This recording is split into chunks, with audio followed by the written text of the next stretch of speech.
Hi everyone, my name is Amber. Hi, I'm Janae. I'm Keisha. And I'm Ramiro. And our project is over opioid withdrawal and utilization of MAP programs.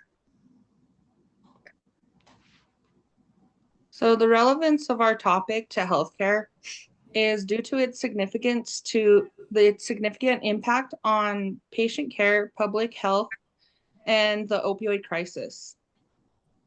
By recognizing and treating withdrawal symptoms, because they can be severe, leading to physical and psychological distress, it'll improve health outcomes, reduction in mortality by giving proper treatment to lower the risk of overdosing, and costs associated with opioid use and withdrawal pose financial challenges for healthcare systems. And by treating opioid withdrawal and with compassion and evidence-based practices, aligns with the principles of patient-centered care.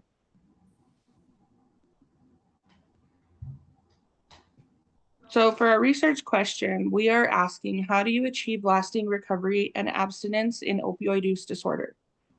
We'll do this by using medication-assisted treatment, which is known as the MAP program, the use of FDA-approved meds such as Suboxone, methadone, and naltrexone reduce withdrawal symptoms, reduce cravings, and prevent relapse.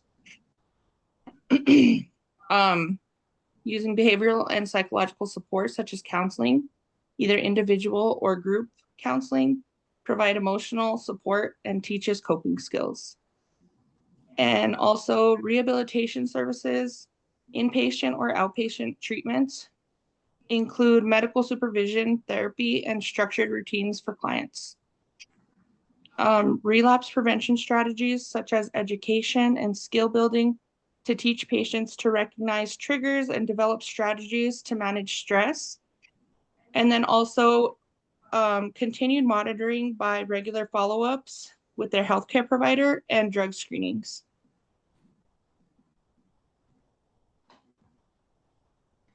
So on this slide, you'll see our picket, and for our population, we are going to utilize any individuals actively in opioid withdrawal that come in within the first 24 hours. For our intervention, we are going to initiate the patient into the MAP program. And for our comparison, we're going to use the medication Suboxone and methadone. Oh, versus methadone, sorry. For our outcome, we are going to look at the reductions of the opioid addiction complications. And for our time frame, we're going to start at the 1 month that we initiate the patient up into a year. For our research, we are going to utilize the quantitative study design. And throughout our research, we are going to access and monitor any barriers to the MAP program, such as the cost of the medication, the availability of the medication, or even just the reluctancy to start the program itself. We are going to also analyze the integration of the cognitive behavioral therapy in collaboration with the MAP program to determine whether there is any positive outcomes for opioid withdrawal and to help support the long-term recovery. For the craving management, most MAT programs utilize Suboxone, which is a medication that contains naltrexone, which is utilized to alleviate the withdrawal symptoms and to reduce any cravings that the patient may have. And they also use the medication methadone. Before wrapping up our research, we are going to utilize a survey that we will conduct throughout the program, and we will have the patient periodically fill out the survey to determine how the medication is helping them with their recovery progress. Analyzing the results, how to effectively address the symptoms. So we got to identify the physical and psychological symptoms, which will be nausea, vomiting, diarrhea. It could be dilated eyes, increased heart rate, anxiety, irritation, restlessness. And then you want to identify the severity, which is going to be how many of the symptoms you have and how severe the symptoms are. And we can identify the duration. So it's going to be different depending on how long the patient has been on the opioids. And if they've been on it longer, it's going to last longer and it's going to be more intense depending on the dose of the opioid. And the short acting, you can start seeing withdrawal symptoms from 4 to 24 hours. And then those last 4 to 10 days, or long acting can be from 12 to 48 hours, with lasting 10 to 20 days.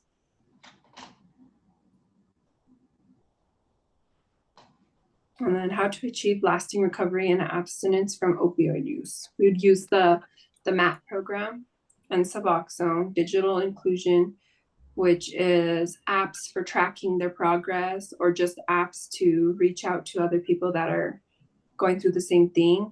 And then stigma reduction, which is talking openly about it. Therapeutic relationships, having that relationship with nurses, with therapists, just being supported.